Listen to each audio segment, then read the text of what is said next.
Well, let's begin with, let's talk about the topic first. So the topic is called What Buyers Get Wrong, which is arguably a little bit of a mean way to phrase it, because it's accusing buyers of not knowing what they're doing. But, we all make mistakes, and hopefully both the buyer and supplier side of a business want to kind of encounter and work through those mistakes together.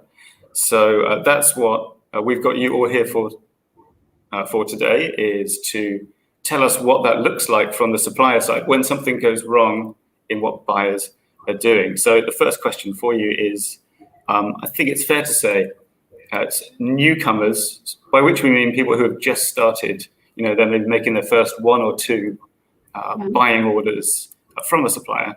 What is a common mistake that you see this kind of newcomer making? And I think let's go to Amy. If we could ask you, what's a common thing you see new buyers get wrong?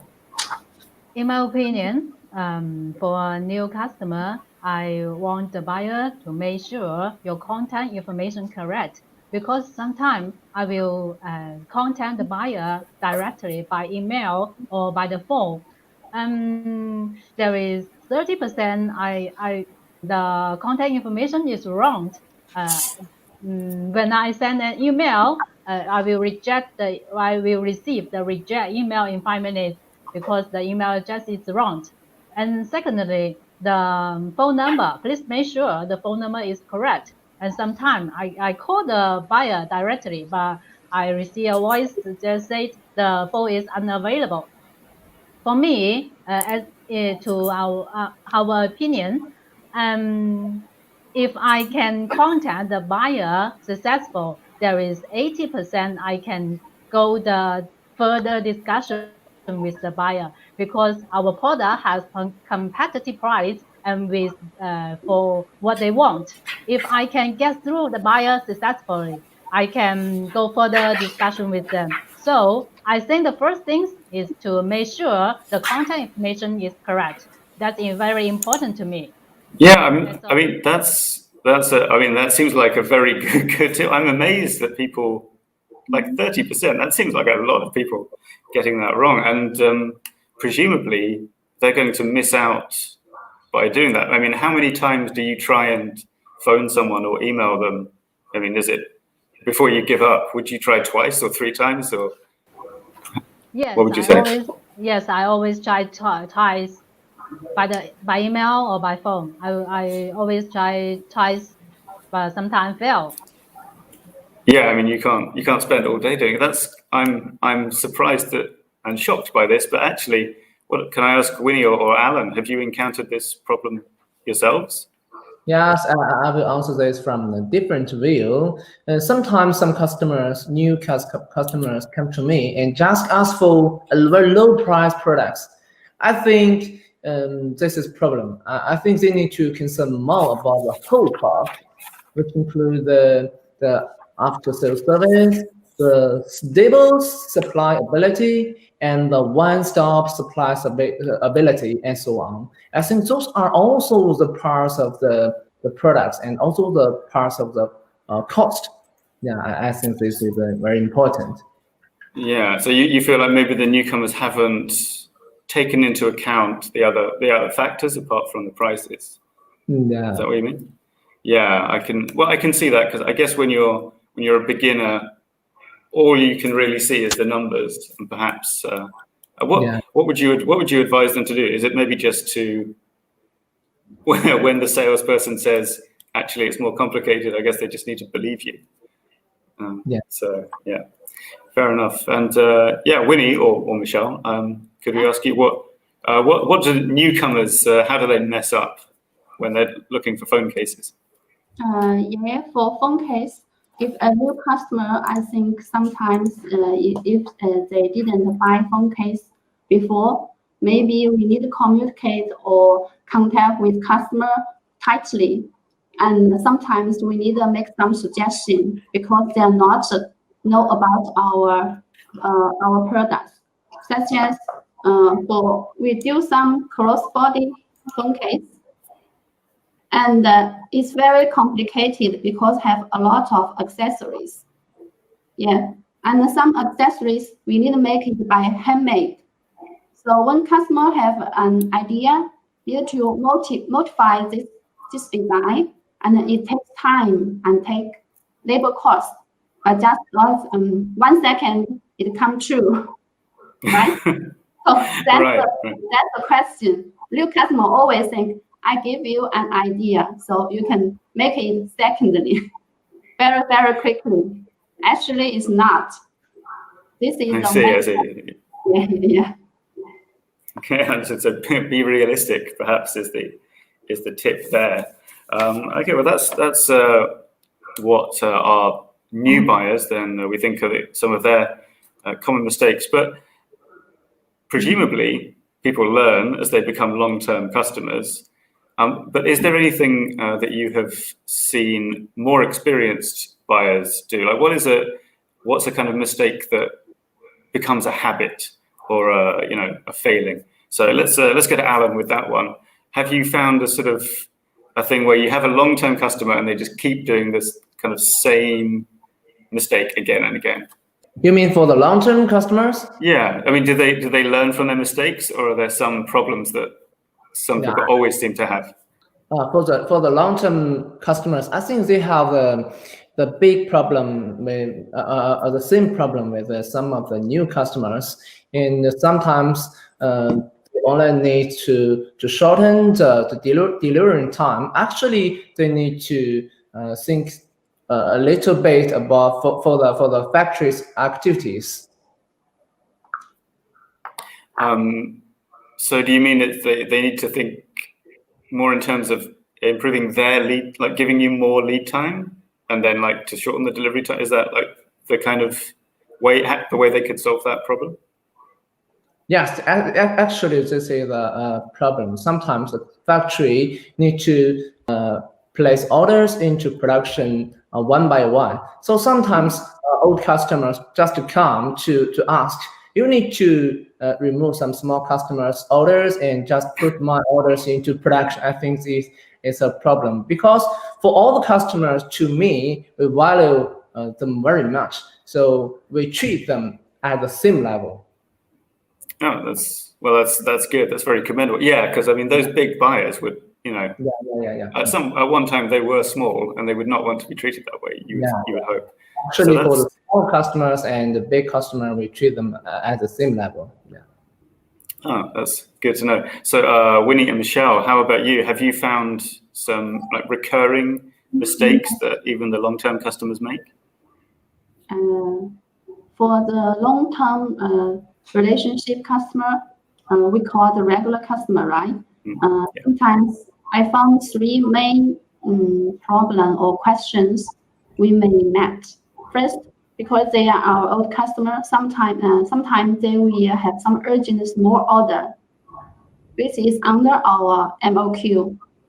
But they thought, we are your old customer, we normally place bigger quantity to you, so you need to make same price and the big quantity for this small order. Actually, it's very difficult because small order have more cost for the raw material and the labor cost, right? But the customer always asks to keep same price as a big quantity. Yeah. And that seems. Oh, go on. Yeah. Sorry. Go on.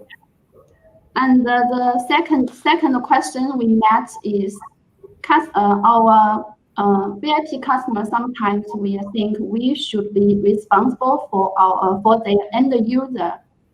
Actually, that is not good, not right?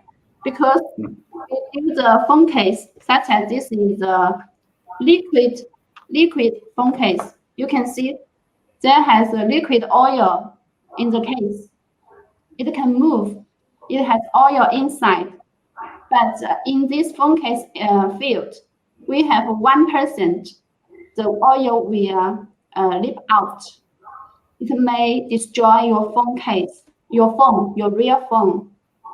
But we just sell this phone case maybe $1 or $2 to our customer, and they sell this case maybe $10 or $20 to their end user, and they decorate their phone, but just the 1% percentage.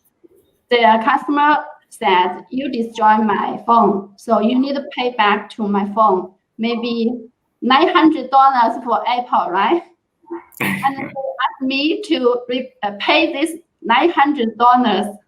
Actually, it's little difficult to us, because you sell high price, but we sell very, very low price to you. And I told you before you place order, this is the normal question, and it has this percentage of the rate.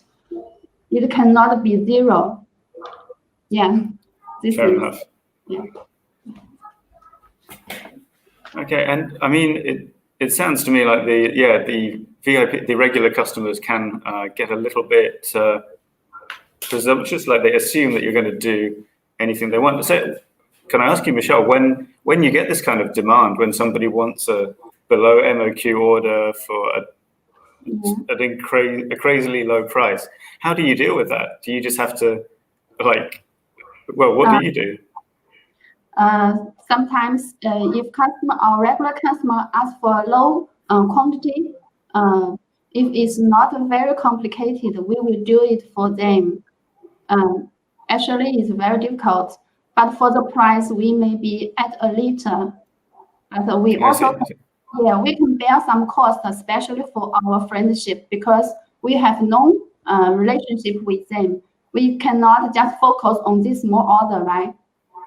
Yeah. Right. So you are able to meet them a little bit of the way, because they are a longer term buyer. But of course, they shouldn't really expect to be able to do it. I mean, how about you, Amy? Does Changwen Industrial, do you also encounter these very demanding regular customers? Yes, for the in my opinion, the buyer will ask for me. We will offer some additional service to our old customer, the long-term customer, and we will provide free sample or shorten the lead time. But sometimes the long-term customer will ask because they know our price clearly and they want they want a lower price. Because in addition to the free sample and shortened lead time, they also ask the lower price. That is difficult to us, I think. Yeah, so it seems like you all have this shared experience of, I guess probably it seems to me that the buyer is, of course, it's obvious why they want to ask for these things. A shorter delivery time, a lower cost, a smaller order amount just to try out something.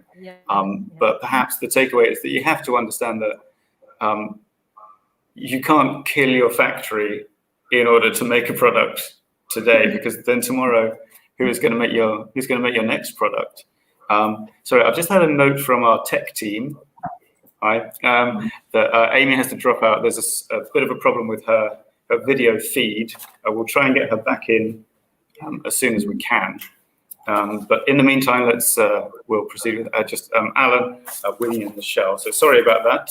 If you were tuning in especially to see Amy and Changwen, then sorry about that. She will be back very shortly, we hope. But yeah, let's move on to, well, actually, this third question on my list seems like it's quite related to the theme we've already discussed, which is this. And I'm going to ask Winnie and Michelle this one first, which is, what's some good advice that either you or other people often give to buyers, but which they ignore and don't do? So, Michelle, maybe I can give that to you.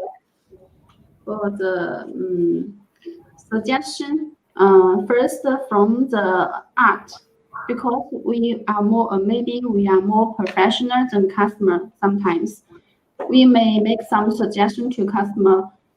Your idea is not suitable for this change. such as I show you an example. Sure. For this airport cover, can you see this? Yeah, this yeah. is This is first is a PC case and a coating by gold, right? And then cover by the black PU, and with the shape. And the customer may think, okay, I need to change the coating to silver, right? I want silver, and change the black color to maybe orange color or something else. And our master will change the oil color, but I find that the coating may have problem because oil will drop down. Yeah. And we can't cover the PU tightly. It will drop very easily.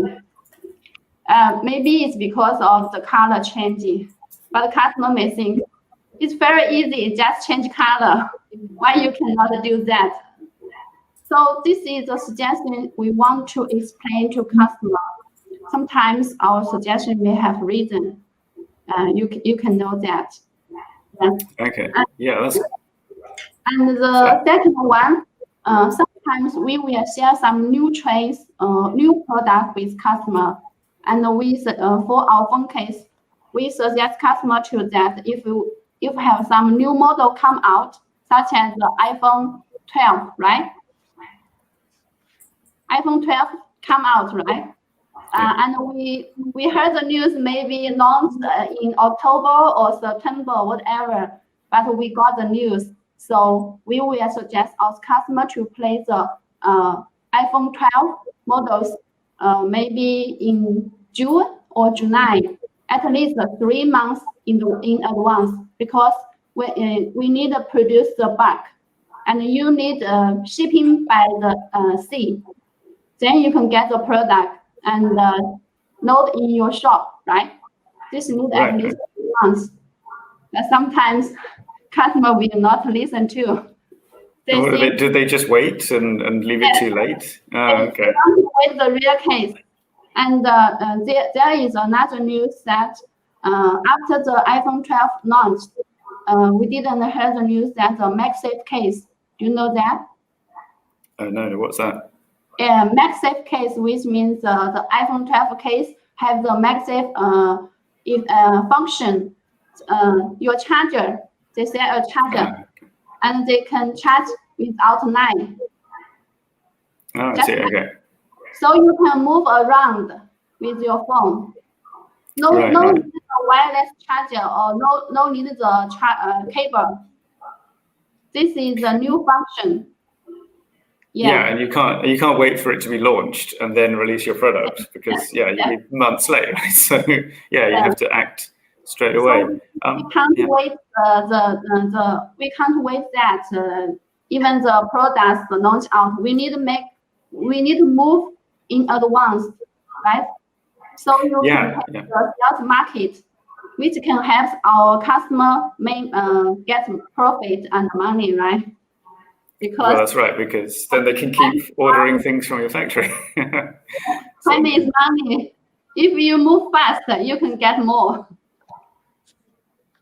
Yeah, thank you, Winnie. And well, let's throw that question over to Alan as well. I mean, I imagine that bathrooms are less susceptible than mobile phones to new tech suddenly being launched. But what kind of advice do you find yourself giving to buyers, or do you hear other people giving to buyers that doesn't seem to sink in? Sometimes we give some advices to new customers or regular customers. We help them to push some new items to them, but sometimes they don't really want to use this kind of new items because they think the regular the items they are selling on the market is best selling now, so they are not willing to open the new market. So what we are trying to do is we research the market and do the development to do some new products for them, just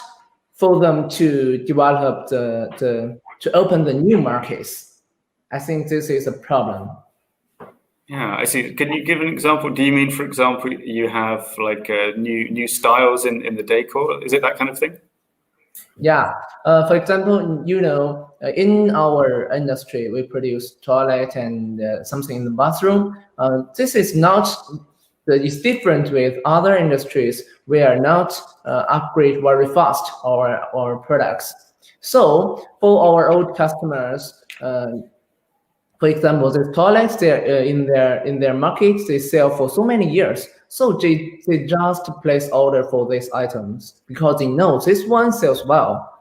But when we have new things, we push to them. They don't very well to use them because they think this need time to open the new market and need a lot of investment or something. So they don't want to put this kind of new items.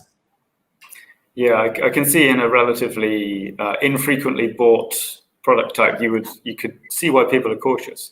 But yeah, of course, you're right that if you don't ever change your product lineup, then one day you're going to look around and realize that you're selling products from 50 years ago that nobody wants anymore.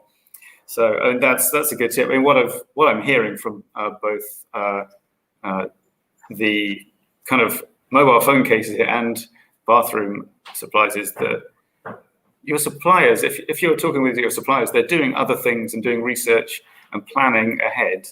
And they're not just doing it for their own benefit, they're doing it to help you kind of keep developing what you're offering to your customers, the end users. And so you should probably make use of that expertise. Of course, I have some self-interest here because my job is also to publish materials about industry trends and different products and things that are going to be popular in a year's time, and so on. More of which later with RV talking about lifestyle, fashion, and electronics, by the way, viewers. But I'm pleased to see that Amy has been able to rejoin our stream. So Amy, while you were away, we were just talking about the question is the idea that you often will give advice to your customers, to buyers, or indeed other people do as well. There's lots of online and offline seminars and courses about how to source effectively, how to place product orders. But a lot of this good advice gets ignored. People hear it, but then they don't do it. Can you give any examples of advice that you've given people, which they often don't listen to? Okay, of course. To us, our main product is the stainless steel. For example, the stainless steel kettle. You can see the stainless steel. For some people, if asked the price is one for the special requirement, for example, the different color or the different shape, we need time to change our mold and to test the coating, so it will take more time. So for our regular item, I can send the price or the lead time very immediately. But for the new one, for the new design, I need more time to check. So I hope the buyer can understand that and give us more time for the new model. Right. Yeah, I can imagine this would happen every time as well. So yeah, you send the regular price list. A few weeks later, they have some special idea, and then when you can't reply as quickly. They don't understand why, and you tell them, and then another 2 weeks later, they have another idea, and they've forgotten already. Yes, obviously, I'm not working in a factory. I definitely have experience with that kind of work request where people forget that not everything is the same. I mean, can you actually, to be a bit specific about your kind of products, if I'm guessing if someone wants the regular price list, you can pretty much send it to them the next day, right? If they have a query, how long does it, like, let's say they want to use a different material for a kettle, a different coating. How long does it take you to find that information? Is it, you can reply to them next week or a few days? how much should they expect to wait longer? I think the different requirements need different lead time. For example, if we change the coating, we need about 3 days. For if change the button or change the thickness, I need to check our raw material supplier, and maybe I need 1 week. Yes, or if you want to change the shape, then I will need to change our mold. That will take more time, about 1 month. A month, okay. Yes. See, that's good to know. Yes, change the mold. It take many times. Right. So sort of if it's like a incidental, so if the shape and form stays roughly the same, but the color or coating changes, that's pretty quick. And then materials is longer, and then completely changing the product is the longest as well. Actually, well, can I ask the others? Is that similar to the timeframes you might have if someone has a special order, like a few days, a week, a month? Alan? Yes, for different items, usually take different lead time. For example, for toilet, and Huida is very well known for our toilet, and so our production line are all full production. So if you need to do the sample or something else, maybe need a long time. And for other items, for example, if you want to take a sample for the bathroom furniture, because we have the workers to do the special work for the samples, so the time may be shorter. And sometimes for this kind of samples, we need around 3 or 7 days will be okay.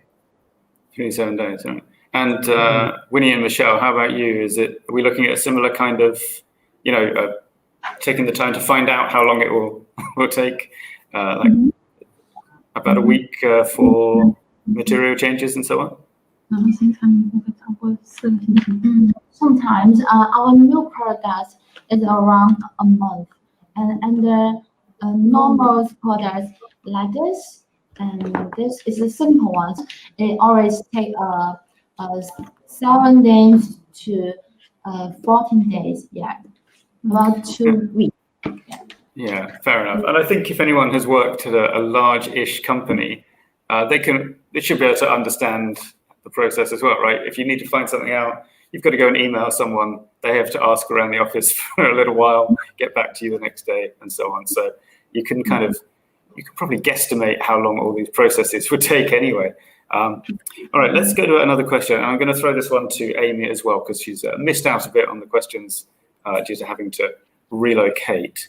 Oh yeah, this is sort of interesting one, I think. They're all interesting. So how about this?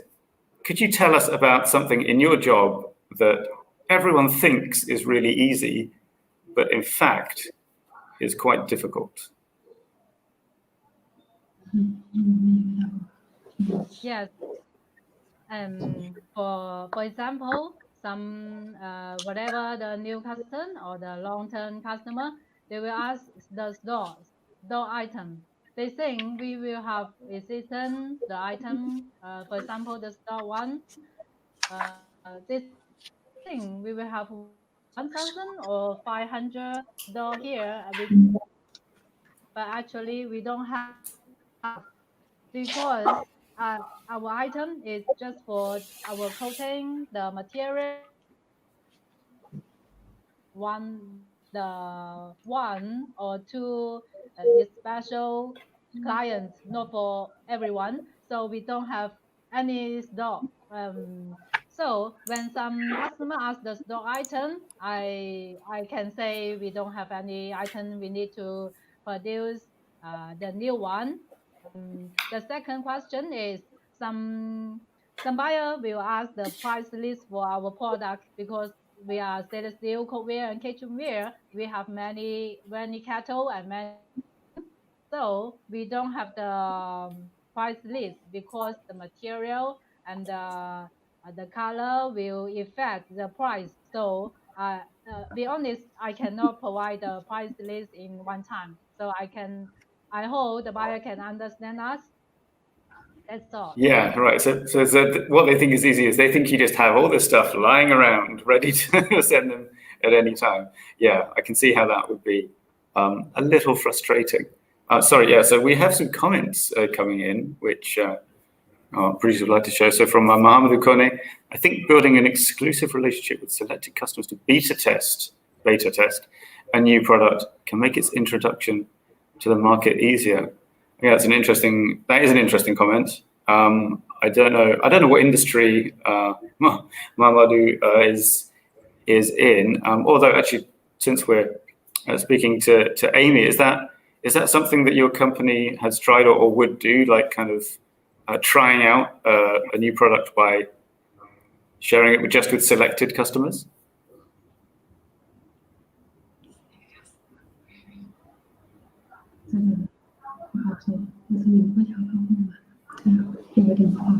So that question is to Amy. How about this question? Oh, hello, Alan. Yeah, sorry, just went. Go on. For example, for China market, so for China factories, most of the factories will do OEM brand for our customers, but so this kind of work is very hard to tell them what we want to do, and they do as we decide. So the comments are that they need to have an exclusive relationship. I think it is a better way to solve this problem, because if we do the exclusive, for example, this customer do our own brand, so we have a very close relationship with each other. So they can do what we want, and we can do what they want. So this is a very good relationship. And for as I said, at this situation, our new items is easy to push on this market. Understood. And that I guess has to be quite a long-term relationship where you've kind of trust each other a lot already, right? Yeah. Yes. Yeah.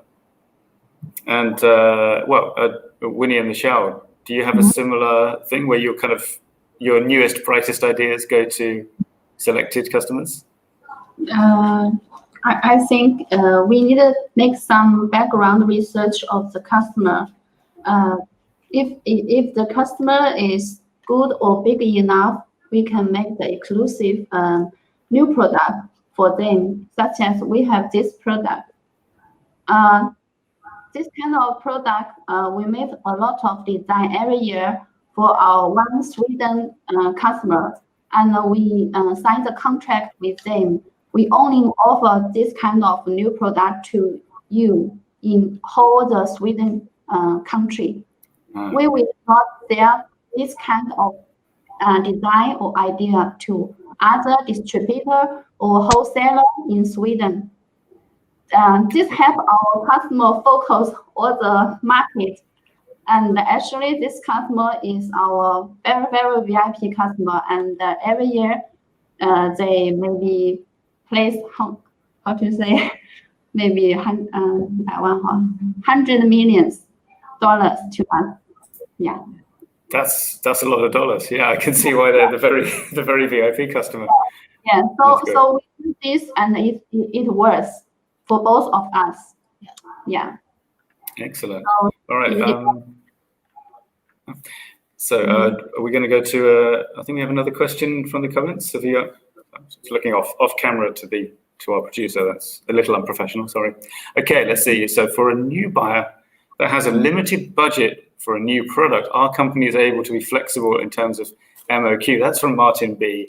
I think we've sort of talked about this question a bit before, or we've edged around it. So I guess what Martin's saying is, if you've got a new customer coming in and they can't meet your normal MOQ, well, how would you deal with it? Alan, let's ask you, are you can you be forgiving and flexible for a new customer if you think they're going to work out? Usually for the MOQ for the new item, we have a solution. If you want to push this new item to a new customer, when they place the regular orders to us. We just we can send them a new item to try the market, and so I think it's easy for them. Okay, that makes sense. MOQs. Great. And well, Winnie and Michelle, of course, the volumes in mobile accessories are a little bit higher. How do you deal with a new buyer that really needs to get a lower order quantity than you would normally like? In our company, everything can be discussed. Normally, our MOQ is 300 one models or one card, but if you cannot pay for the 300 piece, you can make at least 100 or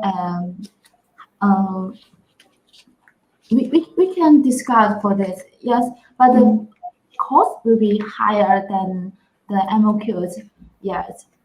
Per unit, yeah, of course. So, yeah, so I suppose to sort of answer your question as well, then, Martin, what we're hearing is that even if the MOQ is higher than you want, don't be too discouraged. It's probably worth a shot sending a message to that supplier, whether by email or quick plug directly via globalsources.com, which is, even if you can't make that MOQ, if you're pretty sure, especially, that this is the product that you want to get, then it's always worth asking. I mean, what's the worst that can happen? They'll just send you an email saying, sorry, we can't. But in fact, I think most manufacturers are pretty interested in getting new customers, and so that they'll always want to get you on board. Hi, Amy, again. I don't know if you heard the question there, but we were talking about if you get a new buyer who can't meet your normal MOQ, what do you do? About the MOQ? Yeah, if someone is like a first-time customer and they say, I want to order this product, but I can't get as many as the MOQ would be, are you able to help them out?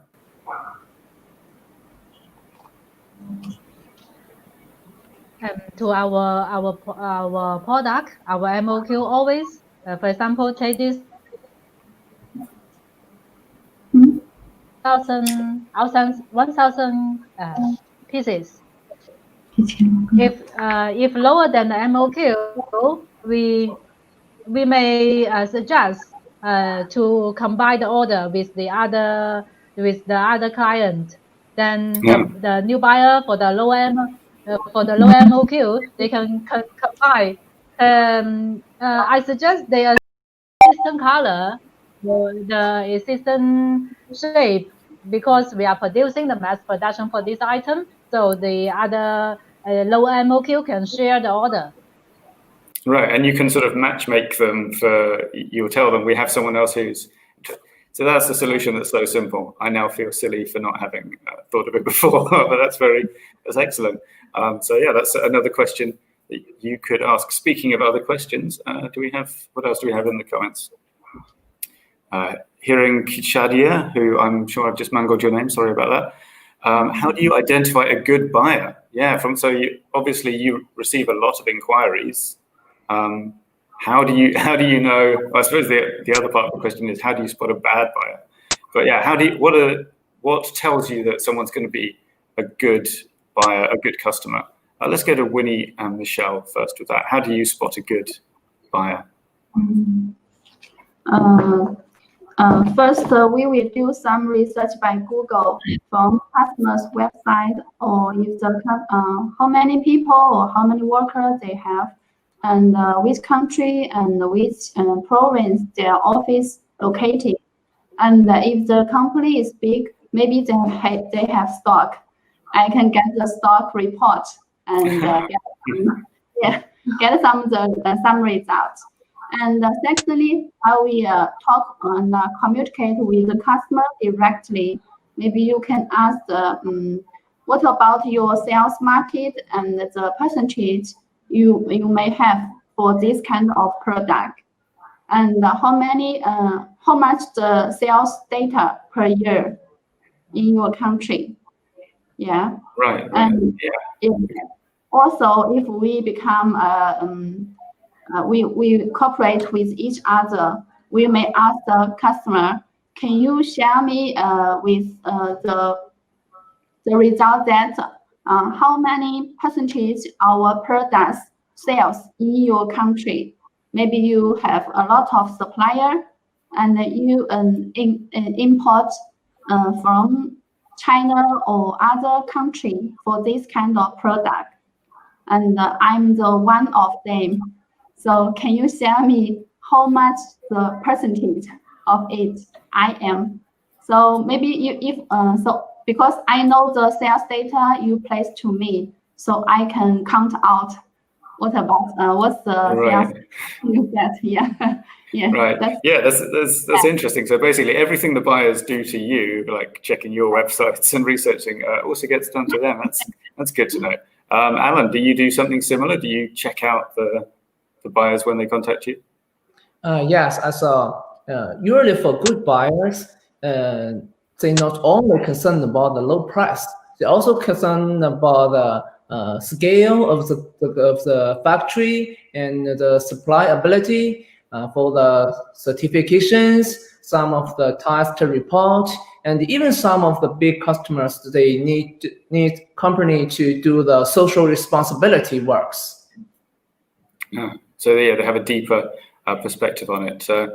Amy, I'm going to slightly cut you off on this question because we have a follow-up from about your shared shipping, which I'd like to do before I forget, which is Mamadou. Yeah, he asks, if you do a shared MOQ order, as you described before, does that cause any problems with shipping? How do you, like, if presumably they're not going to be in the same destination, does it add to the shipping cost, for example, or what should people be aware of?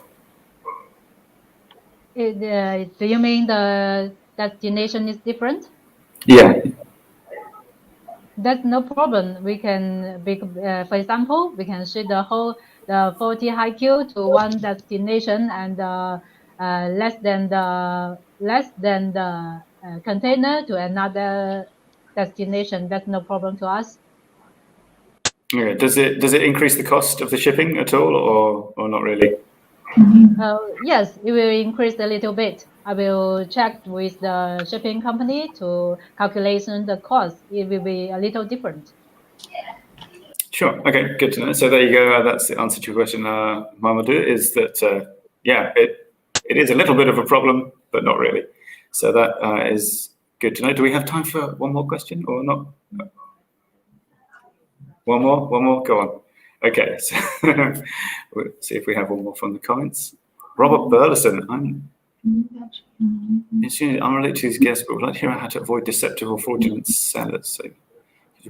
So all right, well, so how to avoid deceptive or fraudulent sellers? Could you please address this issue? So I suppose the way to ask this from our guests is, obviously you are pretty long established and reliable suppliers.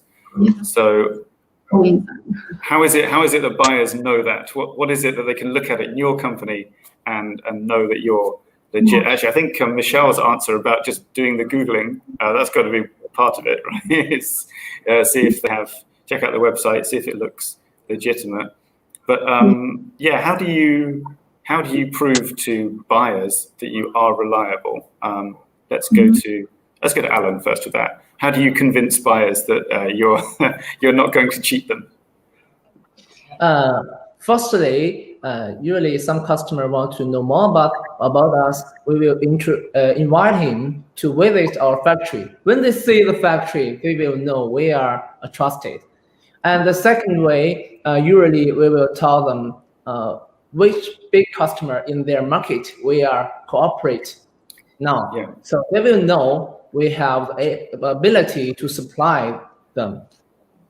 Right, that makes sense. What about for you, Amy? Do you also do a factory showing off tour? How do you convince people that you can be reliable? Yes, I agree with Alan, and in addition to that, I suggest they go to our website to check. You can check our product and our company profile in the website, or go to global source to check our reliable. Yes. Excellent. Yes, thank you for slipping in the global sources promo. Winnie and Michelle, I imagine it's similar for you. Similar. Yeah. I think first we will make ask customer to visit our website too, and I can also show a video introduction to them, have a brief idea of our company, and secondly, I will ask what he is concerning about our company. If he is brand company and he concerned about the environmental, I will show them we have some certificate and we cooperate with Disney and we pass some audience and have some certificate to prove that we have the certificate and other brand customer already believe us. Or, Yeah. So that's fantastic. Yes, references go a long way. Yeah. All right. Well, thank you so much. Unfortunately, although it's been a lovely chat, we do have to wrap it up here. But let's before we go, let's quickly tell the audience how they could, if they want to get in touch with you, how can they do that? Well, Michelle, how do people find GuangZhou Tecsnn online? How do they contact you? Sorry, do you mean how they can contact with me? Yeah, well, with the company, rather than you personally, I think. Okay. Customer can contact with us by Alibaba or by global source, and also can by website. Then we will have special sales. We are service and follow their case. That's excellent. Yeah. All right, thanks. Amy, how about you? The website and globalsources.com as usual, I guess. Yes, we have a website, our own website, and website in Alibaba, in Global Source. You can type Changwen, CHANGWEN, Changwen. Remember us, we are Changwen Cookware and Kitchenware. You can see us everywhere. All right, nice. And Alan, how can people find Huida? You can find us from Global Source and just search Huida Sanitary Ware, or you can just Google Huida Sanitary Ware, and anywhere you can find us. Or email me at support, support at huidagroups.com. support@huidagroups.com. All right, thank you very much. Alan has just dangerously opened himself up to a flood of email, but it's his choice, and he made it. So thank you all so much, Alan, Amy, Winnie, and Michelle, for joining me here today. Some really fascinating insights. I've been looking at the comments coming in; they're all very complimentary. Thank you for addressing these questions. One just says excellent and has some clapping emojis. Everyone seems pretty pleased with what they've learned here today. So. Thank you very much, and hopefully speak sometime in the future. Goodbye for now. Okay. Goodbye. Bye.